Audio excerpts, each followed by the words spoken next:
Hi friends, അപ്പോൾ നമ്മളൊരു കുഞ്ഞു വീഡിയോയിലേക്ക് എല്ലാവർക്കും സ്വാഗതം കേട്ടോ. ഇതുപോലുള്ള ക്യൂട്ടായിട്ടുള്ള സ്റ്റിക്കേഴ്സ് നമുക്ക് വീട്ടിൽ തന്നെ ഉണ്ടാക്കിയെടുക്കാം കേട്ടോ. അതിനായിട്ട് ഒരു മാർക്കർ പെന്ന്, ഒരു കടലാസ് പെൻസിൽ, അതുപോലെ തന്നെ ഇതുപോലുള്ളൊരു ടേപ്പ്, പിന്നെ കുറച്ച് പെൻസിൽ കളറ്, ഇതുപോലൊരു പശ, ഒരു ചെറിയ A4 ഷീറ്റ്. ഇതുണ്ടായാൽ മതി, നമുക്ക് ഈസി ആയിട്ട് ഉണ്ടാക്കിയെടുക്കാം. അപ്പോൾ ഇതുപോലുള്ളൊരു A4 ഷീറ്റ് എടുത്തിട്ട് നമുക്ക് ഇഷ്ടമുള്ള സ്റ്റിക്കേഴ്സ് വരച്ചെടുക്കാം കേട്ടോ. അതിനായിട്ട് വരയ്ക്കാൻ അറിയാത്തവർക്കായിട്ട് നമ്മൾ ഗൂഗിളിൽ കയറിയിട്ട് കവായി സ്റ്റിക്കേഴ്സ് എന്ന് ടൈപ്പ് ചെയ്ത് കൊടുത്താൽ നമുക്കിതുപോലുള്ള സ്റ്റിക്കേഴ്സ് കിട്ടും. ഇനി നമുക്ക് ഇഷ്ടമുള്ള സ്റ്റിക്കേഴ്സ് സെലക്ട് ചെയ്തിട്ട് നമുക്കതൊന്ന് സ്ക്രീൻഷോട്ട് എടുത്ത് വെച്ചിട്ട് നമുക്കിങ്ങനെ സൂം ചെയ്തിട്ട് A4 ഷീറ്റ് അതിൻ്റെ മേലെ വെച്ചിട്ട് നമുക്കിതുപോലെ സ്കെച്ച് ചെയ്തെടുക്കാം കേട്ടോ. ഇത് വരയ്ക്കാൻ അറിയാത്തവർക്ക് ഇങ്ങനെ ചെയ്യാം, അറിയുന്നവർക്ക് നമുക്കിഷ്ടമുള്ള സ്റ്റിക്കേഴ്സ് വരച്ചെടുത്തിട്ട് നമുക്ക് കളർ ചെയ്തെടുക്കാം കേട്ടോ.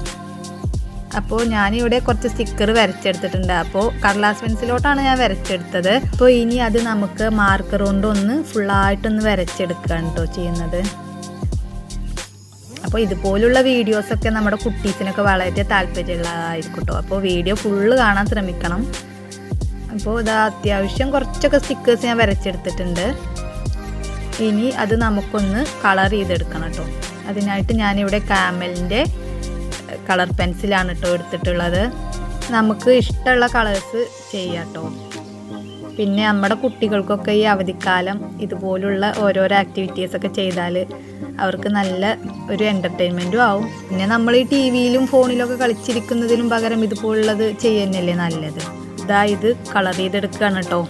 ഇത് കളർ ചെയ്തെടുക്കലെന്ന് പറഞ്ഞൊരു ടാസ്ക് തന്നെയാണ്. കാരണം ഓരോ പിക്ചറിനും അതിനനുസരിച്ചിട്ടുള്ള കളറ് കൊടുക്കുക പറയുമ്പോൾ കുറച്ച് സമയം മെനക്കെടണം. എന്നാലും കുഴപ്പമില്ല, അടിപൊളി റിസൾട്ടാണ് നമുക്ക് ലാസ്റ്റ് കിട്ടുന്നത്. ഇപ്പോൾ ബട്ടർ പേപ്പറൊന്നും ഇല്ലാതെ കേട്ടോ ഇത് ചെയ്യുന്നത്. സാധാ നമ്മൾ സ്റ്റിക്കർ ഉണ്ടാക്കി നമ്മൾ പശ വെച്ച് ഒട്ടിക്കാട്ടോ ഇത് ചെയ്യുന്നത്. അപ്പോൾ നമുക്ക് ബട്ടർ പേപ്പറൊക്കെ വാങ്ങണമെങ്കിൽ ബുദ്ധിമുട്ടല്ലേ. അപ്പോൾ ഇതുപോലെ ഒന്ന് ചെയ്താൽ മതി. ഏതായാലും സ്കൂളൊക്കെ തുറക്കാനായതുകൊണ്ട് തന്നെ നമ്മുടെ ബുക്കുമ്മൊക്കെ നമുക്ക് ഇതുപോലെ കളർഫുള്ളാക്കിയിട്ട് ഒട്ടിച്ചു കൊടുക്കാം കേട്ടോ. അപ്പോൾ നമ്മൾ ഫുള്ളായിട്ട് കളർ ചെയ്തെടുത്തിട്ടുണ്ട്. ഇനി ഇതിൻ്റെ മുകളിലൂടെ നമുക്ക് സെല്ലോ ടേപ്പ് ഒട്ടിച്ചു കൊടുക്കണം കേട്ടോ.